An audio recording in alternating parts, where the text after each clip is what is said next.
Today, we're going to talk about Quarry belt fails. I've got some pictures that show things that have gone wrong in the Quarry, and we're going to get into what caused that and how we can help prevent that in the future.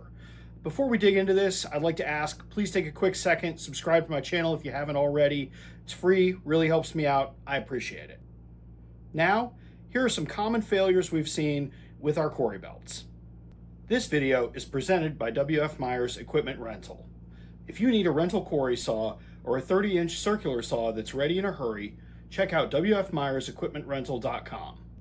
We're human at WF Myers, and sometimes that means we screw up. But when we do what we can to make it right. So here are a couple belts that we'll take a look at that have been damaged due to a manufacturing error on our end. And this first picture we're looking at, we've got diamonds that are either flat or pulled out, and what that's telling me is that the bond, the metal powder that's surrounding the diamonds and keeping them in place, that's too hard. The bond has two jobs. Number one, it needs to hold the diamonds while they're cutting, and number two, it needs to eject the diamonds when they're not cutting. So this bond is hanging onto the diamonds for too long and not ejecting spent diamonds.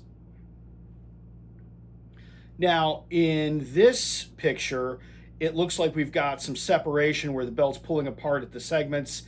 This was an error that we had in the past that we have since fixed, and it was due to burring and painting our segments incorrectly, and we've since kind of gone back to what we know to be the best practice there. Now on this belt, we're seeing a belt that is not brushed properly, and there's a segment that looks like it's crooked and not installed correctly. This just looks like something got overlooked in our molding and or belt brushing department.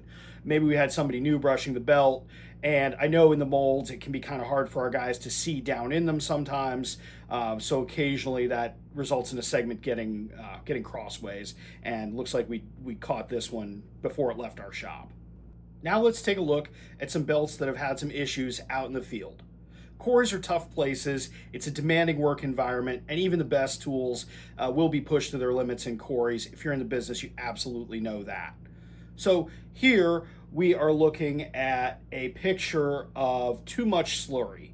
There's nowhere for that water to drain, and what's happening is the cut speed is slowing down because the belt is drawing amps in order to move that water. And what we'd like to see is a cut that drains the used water and slurry away so that the amps can go to cutting and not just moving water around. In this picture, it looks like we've got a ledge that hasn't been properly cleaned. And what we recommend is to wash off the ledge, any loose gravel, small rocks, tools, whatever it is that can fall down into the cut, get it out of the way, hose that ledge off, get it clean, and then that way you don't have rocks falling in and scratching your guide bar or taking chunks out of your belt or ricocheting around the guard and hitting the belt speed sensor. We've seen all of those things happen, and those little rocks that are right next to the cut, when a belt hits those get moving with some velocity and they can cause some damage. Here we have a belt that looks like it's been pinched. It looks like some pressure was relieved in the quarry floor and some of the stones shifted, caught the belt and pinched it right while it was cutting, causing it to bunch up like this. If you've got pressure in your quarry floor, you probably know exactly what I'm talking about, and you've probably seen this happen before. In this picture, the back of the belt is excessively worn, and that's happening because the belt's not getting enough water. We used to recommend 50 gallons per minute at 50 psi.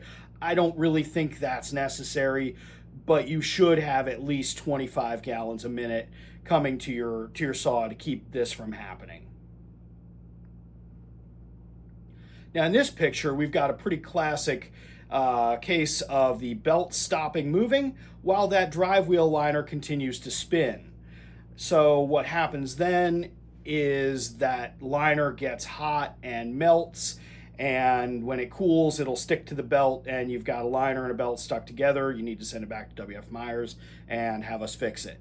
So what can cause this is either running the saw without a belt speed sensor, or running your saw with your belt speed sensor in bypass mode. If you're going to run in bypass mode, you need to be very careful. Somebody needs to be right with the saw and able to shut it down to prevent this from happening. Now we're looking at something that's not necessarily a belt issue, but probably a best practice to be aware of that maybe wasn't used in this case. Um, we're seeing the belt tensioner that we use to tension the belts when they're on the bar. The tabs on that are bent, and that happened from someone using a bottle jack that was too big. For this job, we recommend a 2-ton bottle jack. I know they sell them much bigger than that, and if you put one on that's bigger than that and you crank it all the way up, you can bend the belt tensioners like you see here. There are some of the most common errors and defects that we've seen in belts out in the field, as well as some things that you can do on your end to make sure your belts stay cutting and you spend less time changing belts and performing maintenance. So if you found this video useful, if you found it helpful, please take a second and subscribe. I really appreciate it. And hopefully you got some new tricks from this to make your quarry operation better. Thanks for watching, and I'll catch you next time.